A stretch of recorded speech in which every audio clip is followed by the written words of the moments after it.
ஒரு ஆளுக்கு எவ்வளவு குக்கிங் ஆயில் யூஸ் பண்ணலாம் பார்க்கலாம் வாங்க. So Indian council of medical ரிசர்ச்சும் நேஷனல் இன்ஸ்டிடியூட் ஆஃப் நியூட்ரிஷனும் என்ன சொல்லுது அப்படின்னா 600 ml per head per month 4 பேர் இருக்கீங்கன்னா அரௌண்ட் 2 லிட்டர் வந்து நீங்க யூஸ் பண்ணிக்கலாம். உதாரணத்துக்கு per day 20 ml per head வந்து யூ கேன் யூஸ் இட்.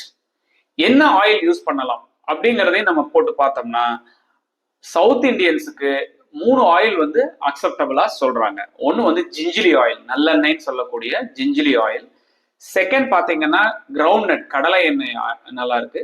அதுக்கு அடுத்து பாத்தீங்கன்னா ரைஸ் பிரான் ஆயில், அது பாத்தீங்கன்னா ஹை ஸ்மோக்கிங் பாயிண்ட்லாம் இருக்கிறதால இந்த 3ம் பரவாயில்ல. இருந்தாலும் அவங்க ஒரு காஷன் என்ன சொல்றாங்கன்னா, இது எல்லாமே நீங்க குக்கிங் மெத்தட் அதை பொறுத்து உங்களோட பாதிப்புகள் மாறும். நீங்க வந்து ஒரு பாயிலிங், ஒரு மாடரேட் டு ஸ்லோ ஹீட்ல, இல்லைன்னா பேக்கிங், இல்லைன்னா ஸ்டீமிங் இந்த மாதிரி பண்ணும்போது ஆயில் யூஸ் பண்ணா ஹார்ம் கிடையாது. டீப் ஃப்ரை பண்ணினீங்கன்னா எந்த ஆயிலா இருந்தாலும் கெடுதல். அதுக்கப்புறம் என்ன சொல்லுதுன்னா ரிசர்ச்சர்ஸ், நீங்க வந்து மிக்ஸ் பண்ணி யூஸ் பண்ணுங்க. ஸோ வெவ்வேறு ஃபேட்டி ஆசிட்ஸ் காம்பினேஷன் நமக்கு நல்லா கிடைக்கணும்னா ஆயிலை வந்து மிக்ஸ் பண்ணி நீங்க யூஸ் பண்ணுங்க. ரீயூஸ் பண்றத தவிர்த்துருங்க.